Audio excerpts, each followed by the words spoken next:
Muito bem, voltamos com o nosso segundo bloco do programa ABC da Saúde de hoje.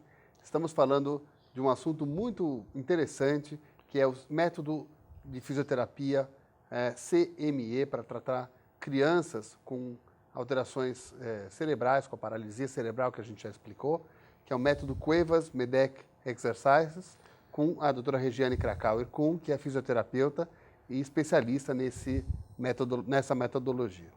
E nós já vimos no primeiro bloco um vídeo, e eu acho que a visão e o áudio é muito mais importante do que a gente conversar. Então a gente tem mais um vídeo para colocar, e eu queria já colocar agora para a gente já ir comentando em cima do vídeo aquilo que seja interessante. Se puder já colocar o vídeo, por favor.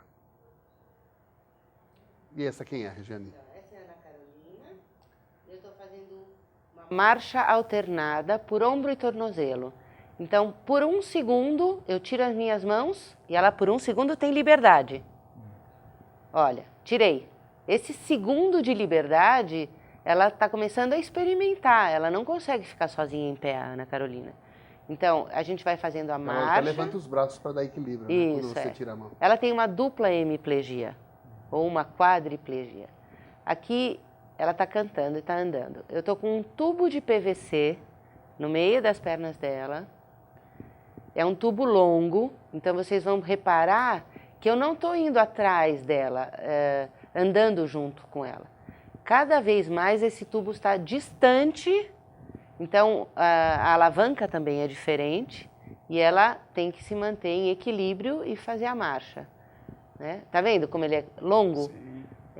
Existe a marcha por tubo curto e esse por tubo longo, então se por acaso ela perder completamente o controle, ela pode cair.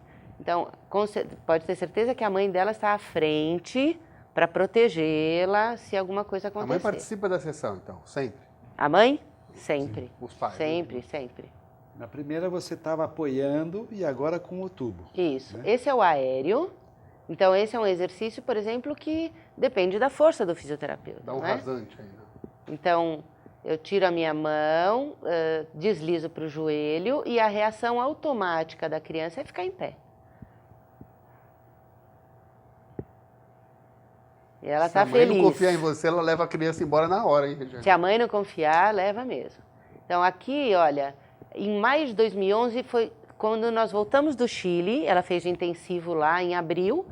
Em Ela maio... foi pro Chile fazer, então. Hã? Ela foi pro Chile. Ela foi para o Chile. E 1 mês depois ela estava com marcha independente. Está começando a dar os passinhos, né? Olha. Impressionante. E você já tem alguma... Isso foi em maio, alguma já evolução dela? No próprio filme você vai ver que aqui, por exemplo, ela começou a andar. Logo depois vem ela dando acho que 20 passinhos, depois 35 e agora ela tem a independência total. Ela já está em independência total, nesses Está em independência 6 meses total. de tratamento. Isso é muita coisa, né? É bastante, é bastante. Olha, 26 passos em junho. E 1 mês depois, maio, junho. Isso. Veja, uma outra Já velocidade, foi maior. uma outra autoconfiança. Esse método traz muita autoconfiança para a criança. Exatamente porque a gente vai tirando o apoio. Se a gente dá o apoio, eles ficam confiantes somente se tiverem esse tipo de apoio. Essa é a linha mestra do negócio, né? Essa é. Esse é o ponto. É o ponto quente do menino. Esse é o quente. Que é o que a gente faz com as nossas crianças também, né? Se você proteger demais, eles viram Exatamente. protegidos. E aqui, se eu não me engano, 35 passos. 31. 31, isso.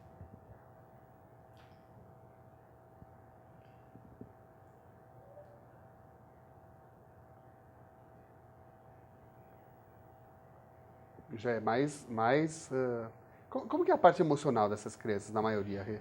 Assim, da parte... Elas são felizes, você estava vendo ela cantar, que você estava falando. Como que é? Porque aparentemente as pessoas que não conhecem têm a impressão de que são crianças... E os pais muito deprimidos, choram o dia inteiro porque aconteceu isso com a criança. Como é que é o seu dia a dia com essas crianças? Meu dia a dia é extremamente feliz. Eu sei que você sabe cantar todas as músicas de criança. Né? Eu sei tudo. Não, aqui agora a gente já está cantando Ai Se Eu Te Pego. Então, a grande maioria muito feliz, os pais aprendem a lidar com essas dificuldades, porque a gente consegue mostrar realmente que elas têm condições de ir para frente, de crescer e de serem pessoas produtivas, né? Que a princípio eles só conseguem enxergar como um bebê sempre, um bebê que pode quebrar, que ficou na UTI, que pode morrer. Acabou isso. Então a gente conversa muito com os pais. E essa fase acabou. Ela agora está te manipulando, agora ela tem que ir para a escola regular. Então essa conversa é muito importante para que eles consigam levar isso em frente. As crianças em si são alegres como seu filho, como as minhas, são Porque para elas esse é o normal, né? Esse é o normal delas. Esse é o normal delas, é assim que elas nasceram, diferente de uma doença adquirida, né? Muito bem, tá de parabéns, é um trabalho maravilhoso, é um trabalho de recuperação, né, de uma criança, de ingresso dele na sociedade, né? Tem idade, alguma idade limite para começar esse tipo de tratamento ou não? Porque a gente só viu crianças e crianças com mais idade. Então, eu tenho alguns pacientes com 12 anos que começaram a andar depois que começaram a fazer CME. Então, eu tratava com o método Bobat desde o nascimento até eu aprender CME. Deambulava com muleta ou com andador e com alguns exercícios possíveis para mim, comecei a fazer o CME. Esse menino, por exemplo, que tem 12 anos, já dá 21 passos sozinho, sem muleta. Com a muleta, ele vai na escola, joga futebol, corre com muleta. Faz treino de esteira, eu utilizo esteira ergométrica no treino de marcha dessas crianças. Então, eles têm a parte cardiovascular preservada, porque eu penso muito nisso. Então, tem uma paciente de 23 anos que trata comigo desde os 9.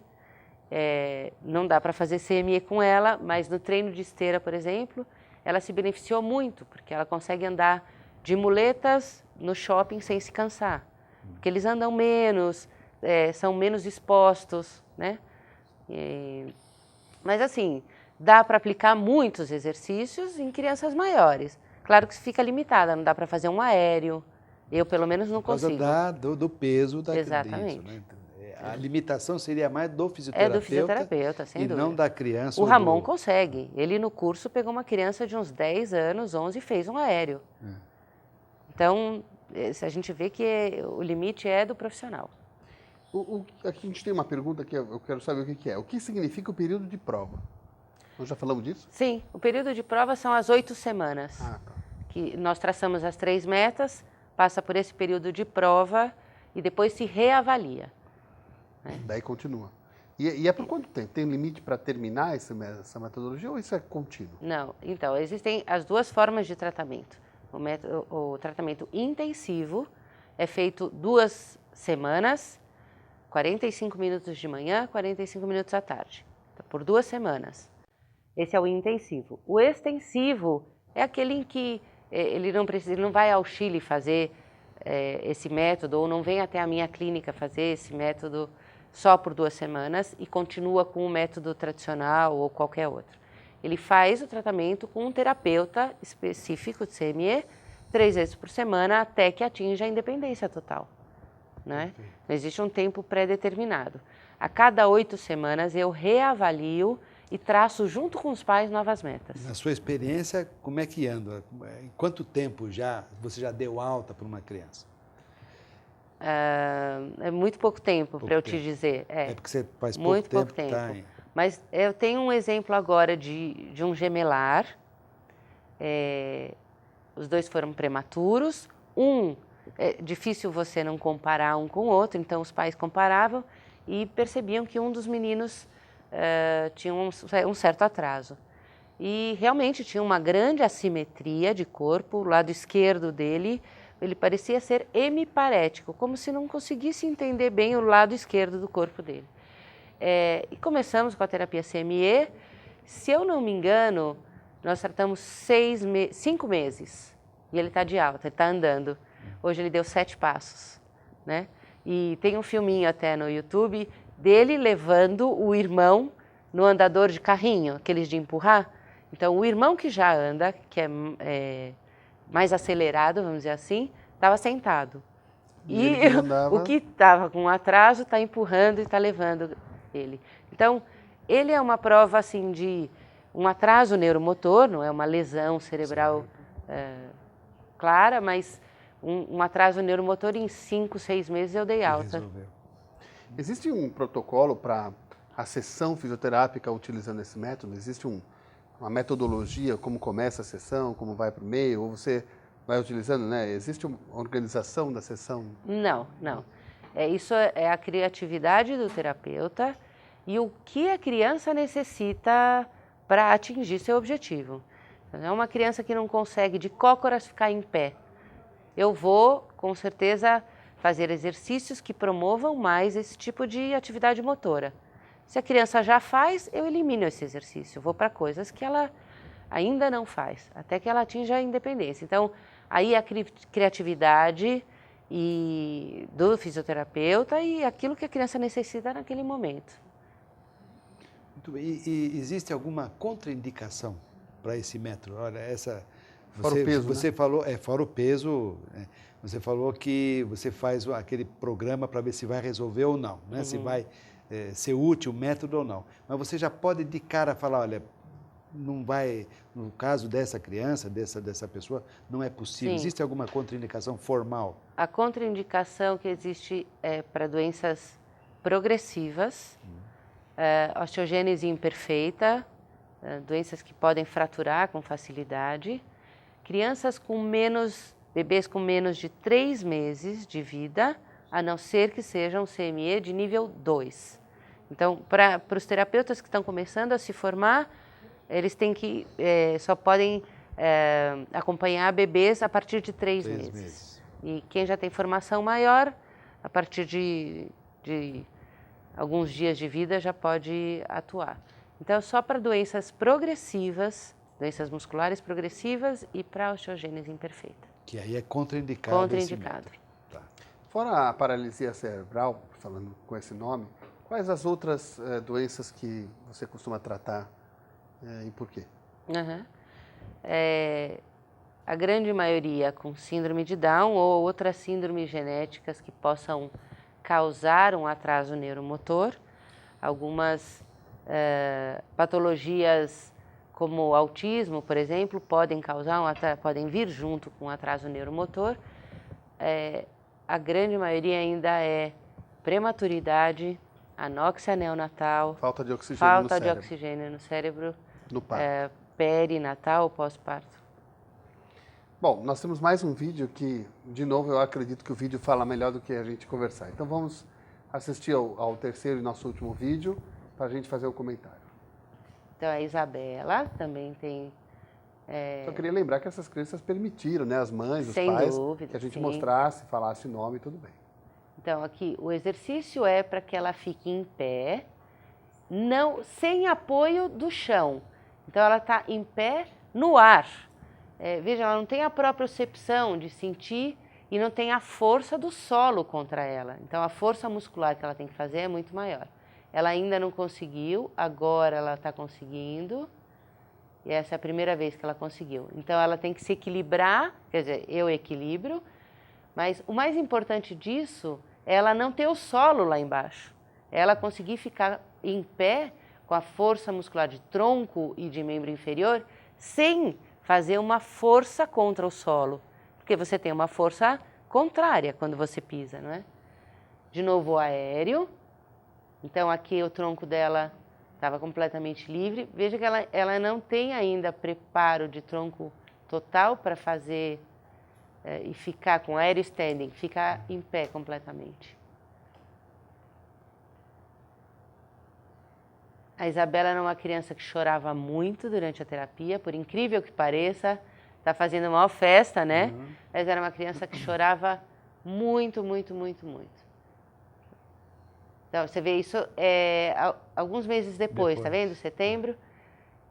Não liga para a filmagem da mãe, que a mãe fica meio apreensiva, ajudar, né? Porque se ela cair, ela tem que estar alerta. Pode ter algum acidente nesse método? Se o terapeuta não tiver cuidado e não... Pode ser coisa grave. Ter Pode. queda, né? Ter Não, uma acidente de cair e não Fratura, estar pronta para segurar a criança, Você vê que ela realmente. ficou bem firme agora. Essa cama é uma cama especial também para o método, ela é toda molinha, ela é toda forrada com espuma. Sim. Né? E aí nós vemos no vídeo que você tem uma ação muito grande. Como é que você fica no fim do dia, hein? Hã? Olha, eu vou te dizer que eu não tenho mais dor. No começo, eu tive bastante tendinite, eu tive bastante dor no ombro, mas agora meu corpo está acostumado já. Não, eu me sinto bem, não tenho dor, não. Atualmente, quantas crianças você consegue atender por dia pelo método CME? Das 8 ao meio-dia e da 1 às 7 da Você tem noite. utilizado o método para todas? Para todos. 2, 3 casos que já são adultos praticamente que não se utilizam. Essa é a série de 3. Ela está fazendo transferência de peso lateral. E aqui marcha. Uma simulação de marcha, né? Mas você não abandonou o teu conhecimento anterior, a metodologia do Bobat? Não. A princípio, para eu entender CME, eu realmente tive que engavetar o Bobat. Para eu conseguir entender o CME, porque o CME não está muito preocupado em inibir o padrão patológico. E o Bobat pensa muito em inibir o padrão patológico. O que significa inibir padrão patológico? Vou te explicar. A criança que é espástica, que é durinha, ela tem o pé equino, o pé para baixo. Esse é um padrão patológico, isso não é um padrão normal de movimento. E o Bobat preconiza inibir esse padrão o tempo inteiro e promover e facilitar o movimento normal. Então, o pensamento é perfeito, a atitude também mas o que a gente percebe, e o que eu percebi nesses anos todos, é que se eu tratei uma criança com bebê há 25 anos atrás, 26, hoje ele é um adulto, ele não deixou de ter o padrão patológico porque eu inibi. Você entende? Por mais que eu tivesse inibido, ele continua tendo uma marcha com um padrão diferente do meu, diferente do seu. O método do Bobat quer tentar modificar aquilo que vem, e o outro quer utilizar. Fazer com que a função fique preservada, independente se a forma está diferente. Perfeito, Ele quer fazer a função que é o que interessa. Não é? Por exemplo, de lesão de mão, a gente também tem sempre que preservar a função e não interessa quantos dedos tem. Perfeitamente, você falou tudo, resumiu exatamente. Então, entenda como eu tive que engavetar o Bobat. Eu tive que engavetar um pensamento, mas como que você deixa a mão da criança ficar aqui? Ela está fazendo um exercício, está de pé, mas a mão está aqui. Você tem que inibir. Não, eu não tenho que inibir. Ela está de pé. Ela está conseguindo ficar de pé. Se ela conseguir a independência, está ótimo.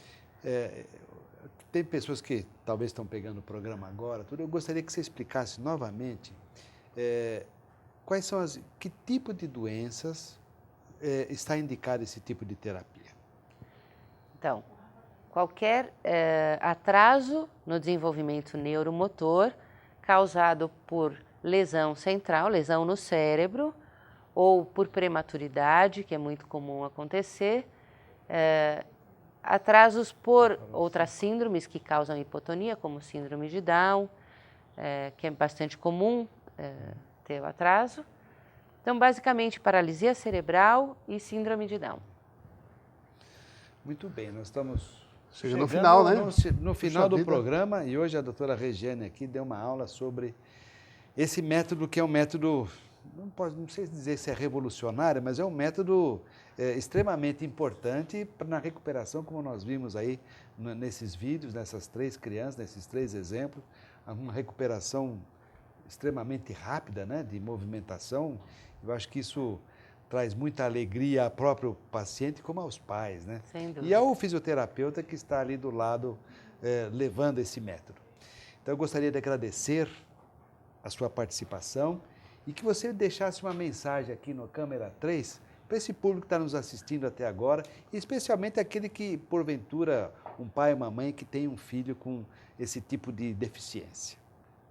Bom, primeiro eu queria agradecer pelo convite e eu gostaria muito de dizer para vocês que acreditem sempre nos filhos de vocês, olhem as coisas bonitas, olhem as coisas boas que eles têm, não fique olhando só a deficiência, acredite que ele pode ir em frente e quanto mais precoce se detectar qualquer tipo de atraso, mais fácil é a intervenção e o estímulo cerebral e a resposta dessa criança. Então, preste atenção nos seus filhos e, se precisar, procure um fisioterapeuta habilitado para tratá-los e exija sempre uma orientação do fisioterapeuta, que ele faça parte da sua família. Eu acho que isso é bastante importante. Eu sou um pouco mãe de cada uma daquelas crianças. Perfeito. Agora, só antes de terminar, complementar que você faz um trabalho há muitos anos, que eu sei, sobre inclusão dessas crianças, né?